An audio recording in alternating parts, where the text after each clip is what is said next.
been a strange week. 7 days and 7 shoes.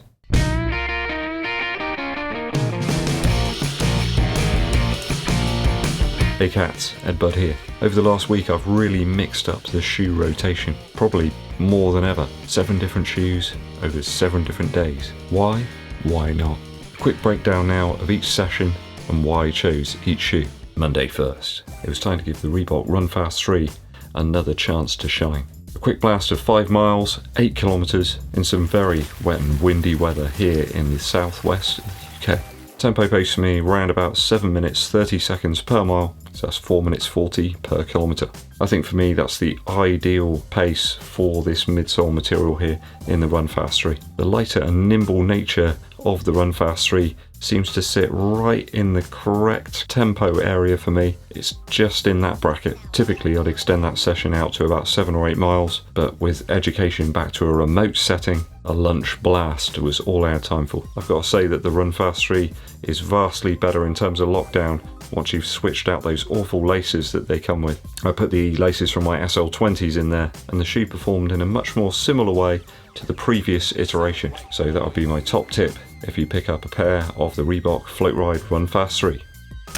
Tuesday saw me clock up another 4 miles in the Nike Air Zoom Tempo Next Percent. I've got to be honest, it was much later in the evening after a full day's work. I'd really built up some frustration and anxiety that I had to burn out. You know what it's like when you've had your nose to the grindstone. So it was a quick 5k or 3.1 miles, getting in an average of 6 minutes 50 per mile or 4 minutes 15 per kilometre. And I ramped the pace up steadily over the miles to about 6 minutes 33 in the end. That last mile I was really going for it like a steam train. I think I probably looked like a steam train as well with all the hot air coming out of my mouth. These really showed their prowess for pace, and I didn't really even get into the threshold heart rate zone on that one. I think the Tempo Next Percent likes a really nice flat surface, and the roads of the local trading estate were trembling at the thunderous sound of the outsole. This one's certainly one of my 3 favourite pace shoes right now.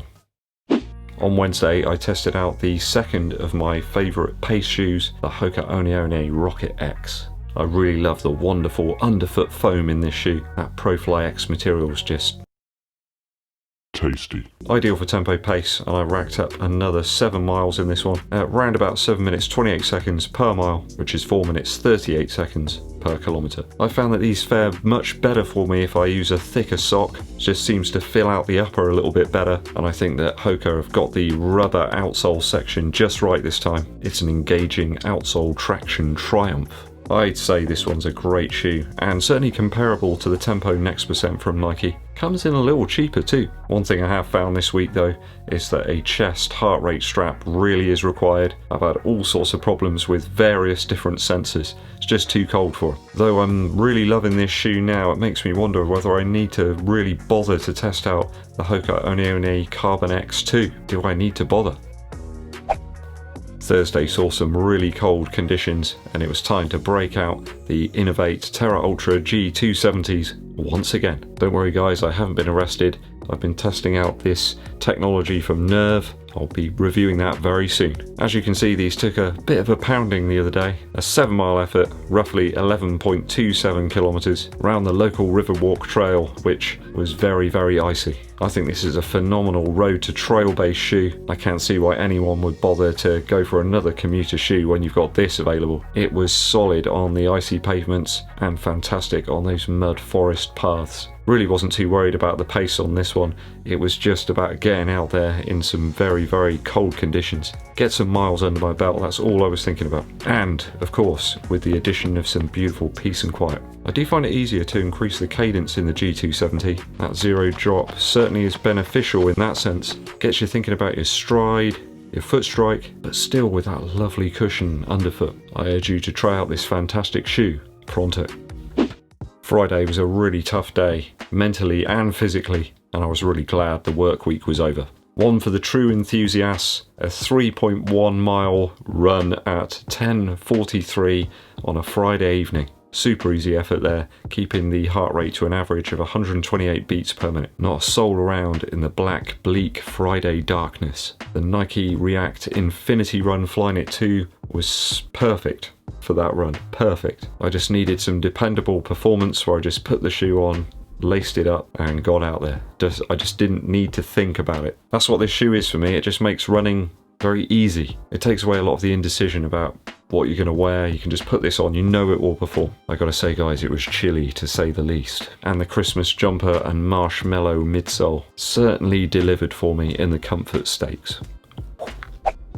Saturday saw me thrash out 5 miles for the Yeoviltown Road Running Club Rod Stewart's birthday 5-miler. You need challenges, and it was Rod's birthday, so there we go. 34 minutes 58 seconds over that 8 kilometers distance. I should really have hit the trading estate though, because it was tough going out there. Utilising the Beacon 3s from New Balance, there was just too many people to try and navigate around. Not sure, something drew me to the Beacon 3, I don't know why.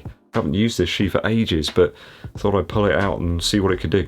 Like I say, conditions in a people-packed path made it hard going, and it was never going to be a champion performance. Though got it down to a respectable 6 minutes 58 seconds per mile, which is about 4 minutes 20 per kilometre. Got some faster miles in towards the end of that one, round about that half marathon target pace and below.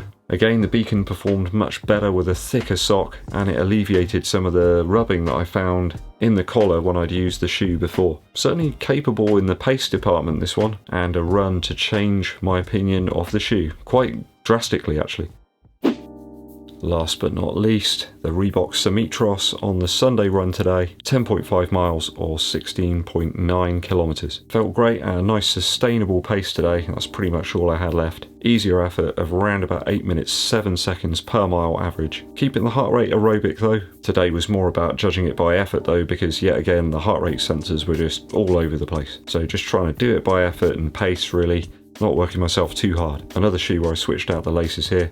I found the Symmetros upper supremely comfortable today. I think the stock laces in those do the shoe no favours whatsoever, and it was considerably better with some standard laces in there rather than those weird rope laces. Underfoot for today's easy run, the energy foam was ideal, and my feet certainly applauded the underfoot cushion. No single issue to report really. The miles just went by really nicely, nice and easy. No cold toes, just a nice level of consistent cushion. Most impressive. So 7 shoes in 7 days, all sorts of different types of runs, purposes and effort levels, 42 miles total, which isn't too bad really for that week where you get back to work. Lots more weeks though to come in 2021 and more miles to cover. What's new in your running shoe rotation right now, viewers? File your feelings down in the comments. A quick musical recommendation for you. I'm a big fan of Kurt Vile, and I really like his 2015 release, Believe I'm Going Down. It kicks off with a killer Kurt Vile track, Pretty Pimpin', which tells you pretty much everything you need to know about Kurt Vile in one tune. Awesome rhythms, great drums, almost a hypnotic vibe, always great guitar tones too. In fact, every track on this album's great. You cannot go wrong. Go and buy it. I'm an Outlaw's a killer tune. Wheelhouse is amazing if you're going on a long car journey, which probably none of us are doing right now, but you can imagine it. You could just get in your car and pretend. Stand Inside is a really beautiful, quite romantic tune. I really love the end track, Wild Imagination, as well.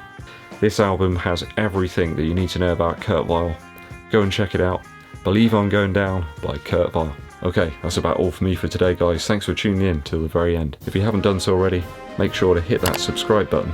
Click the bell below for notifications too of when I launch those new videos for you. It helps the channel out a huge amount if you give this video a thumbs up like and share it with your running buddies.